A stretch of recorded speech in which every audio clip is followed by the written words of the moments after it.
Okay, everybody. Hi, we're back. This is continuing up where we left off on page 2 of the chapter 3 notes. We just talked about, or kind of wrote out our first probability distribution. So let's continue with the next example. Here they give us another scenario. There are 10 marbles in a bag. 5 are blue, 3 are red, 2 are yellow. 1 marble is pulled at random, and the color is observed. Okay. So let's write out our probability distribution for this event.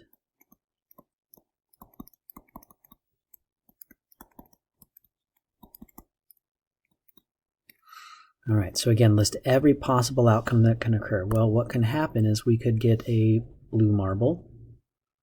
Right, we can get a blue marble, we can get a red marble, or we can get a yellow marble. When we pull a marble out of the bag and observe the color, those are the options.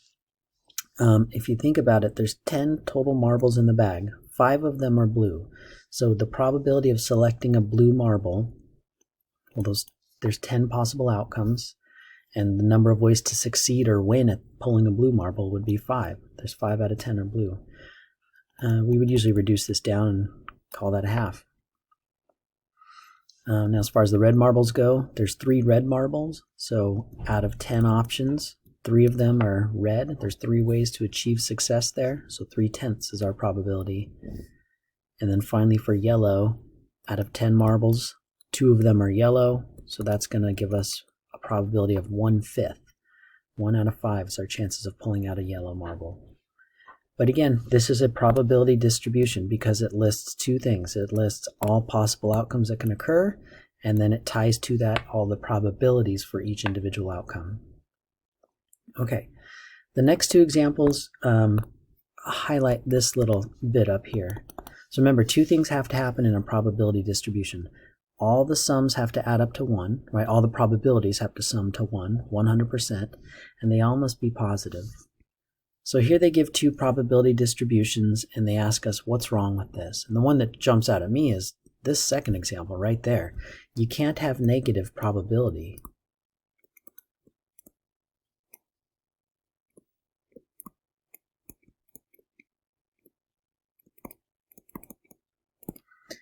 Okay, so right there, that's a no-no. That's a problem with our probability distribution. Can't have negative probability. Looking back at this example, it doesn't seem obvious at first, but let's check the other rule. We know that in a probability distribution, all the probabilities have to add up to 1. So if I were to add those probabilities, 0.45, if I were to add all those things up, I believe that comes out to 1.05. You should double check me. That can't happen, right? All probabilities must sum to 1.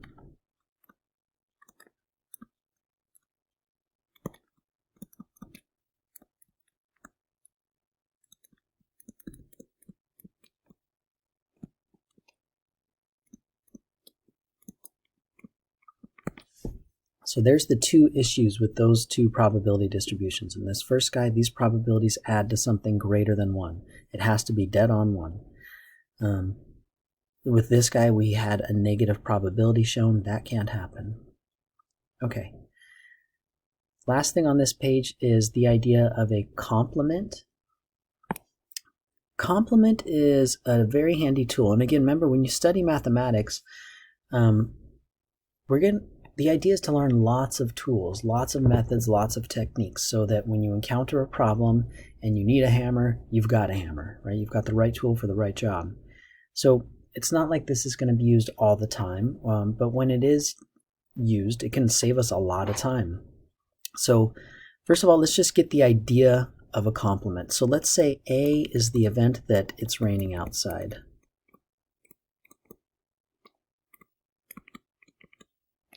So to write the complement of that, symbolically, we would write it as A bar, or you might see it written A with a C for an exponent. I usually just use the A bar. Okay, but the complement is basically the flip side of the coin, the opposite of that. So if the event is that it's raining outside, the complement is it's not raining outside.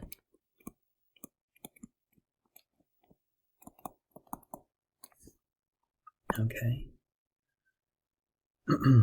So the thing with complements is that they will always, their probabilities will always add to 1 or 100%. I mean, there's a 100% chance that it's raining outside or that it's not raining outside. Together, the likelihood of that happening is 100%. It's one or the other, okay? So the way this formula comes about is exactly what I just said. The probability of it raining outside plus the probability of it not raining outside. They're using the C, so I'm going to use that.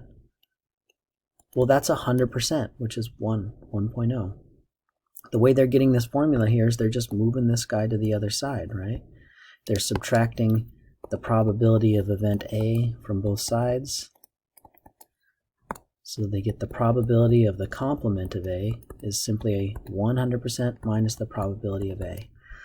And again, I think we intuitively know this and use it all the time. If I said there's a 30% chance it's raining outside, then wouldn't that mean that there is a 70% chance it's not raining outside, right? The flip side of the coin, we kind of intuitively know they have to add up to 100%, all right? So complements will be something that we use fairly frequently, okay? Okay, let's take a look at the next page. So here's an example of a probability question, and we could use complement on this if we want. We'll do it both ways and show that we can. So first of all, it just says that 50 people at a party were surveyed. The results are shown below in the table. What is the probability that a randomly chosen person enjoys math? So you've got people at the party, a total of 50. We got 15 that said, yeah, I enjoy math, and 35 that said they do not enjoy math. What is the probability that a randomly chosen person does not enjoy math? Oh, I'm sorry. I got to answer this question first. What is the probability that a randomly chosen person enjoys math? All right, what's the probability they enjoy math? Well, the probability that we enjoy math, or someone enjoys math, again, you got to think of how many outcomes or possibilities were there, and how many ways can I achieve a success? Success meaning you pick someone that enjoys math. Well, it says there's 50 people at the party, so that's the total number of outcomes, right? I could get 50 responses from people. And the number of ways to pull off a success, someone that enjoys math, there's 15 folks at that party that enjoy math. So if you were going to pick someone at random, the probability that you get someone that enjoys math is 15 over 50. I could reduce that down if I want, or I could just leave it. I'm just going to leave it for a second while I come over here. It says, what is the probability that a randomly chosen person does not enjoy math? You could do this two ways. So I could say, okay, well, the probability that someone does not enjoy math, that I pick someone that does not enjoy math, I could do it exactly the same idea here. Say, well, there's 50 people at the party, so there's 50 outcomes. In this case, 35 of these folks do not enjoy math. And so 35 out of 50 would be the likelihood of selecting someone at the party that does not enjoy math. Okay? So that's perfectly fine, and that's a great way to do it. Or, if you notice, when you compare this event to this event, they're complements, right? So another option is that if I want the probability of picking someone that does not enjoy math, that is the same as taking 1 minus the complement of that, which is be 1 minus the probability that you actually do pick someone that enjoys math. So this would be 1 minus, well, we found this probability to be 15 out of 50. If I want a common denominator, I could make this 1 a 50 out of 50. And 50 minus 15 is 30 out of 50. Oops, how about 35 out of 50? So again, we get the same deal. Two different ways to go about it. It's not like one is better than the other. It's just kind of you want to be aware of multiple methods when it comes to doing these problems.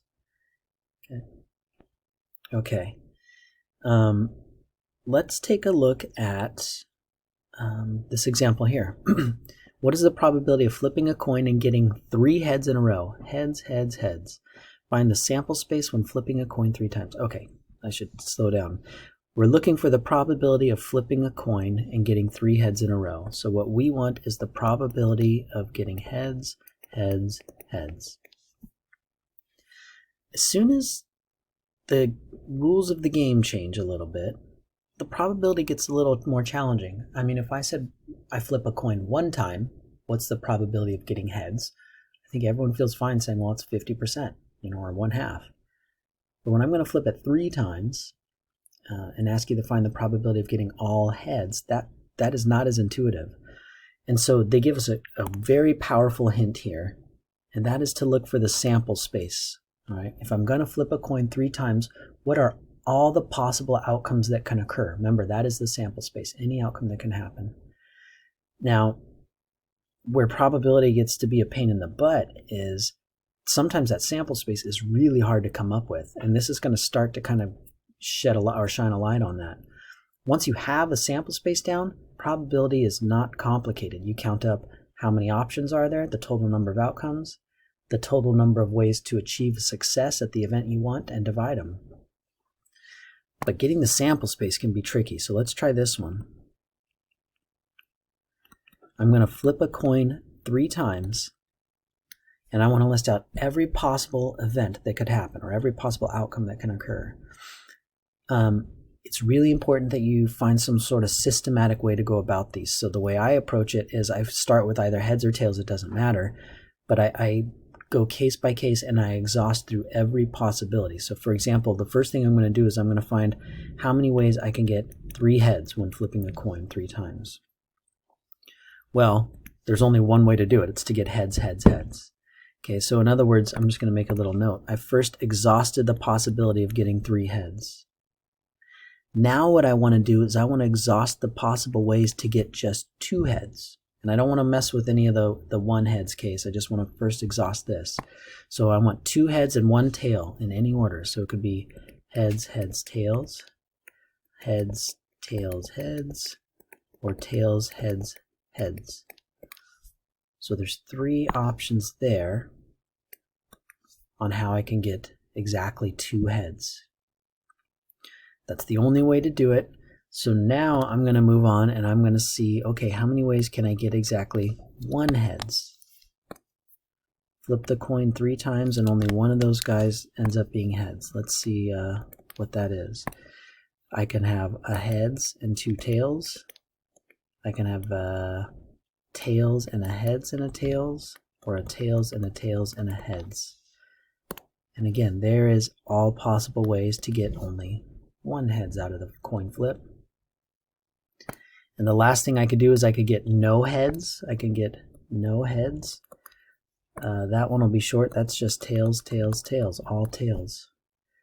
So again, what I did is I went through and I took each case, each possible thing that can happen, and I exhausted the possibilities before moving on to these other cases. I didn't write any 1 heads cases until I wrote all of these down.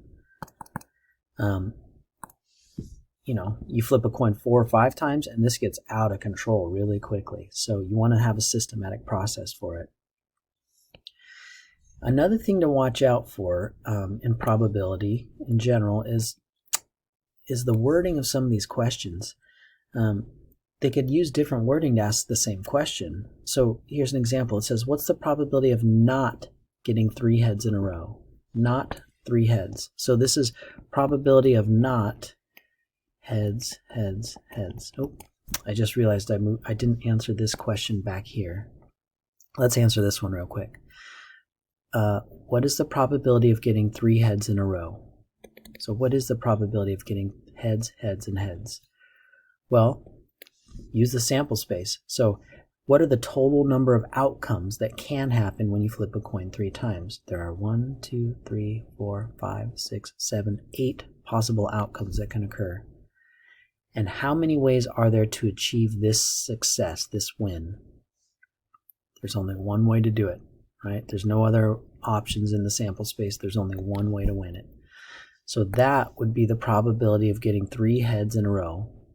1 out of 8, which if you want a percent on it, that's 12.5%. Okay. All right, let's go back to here.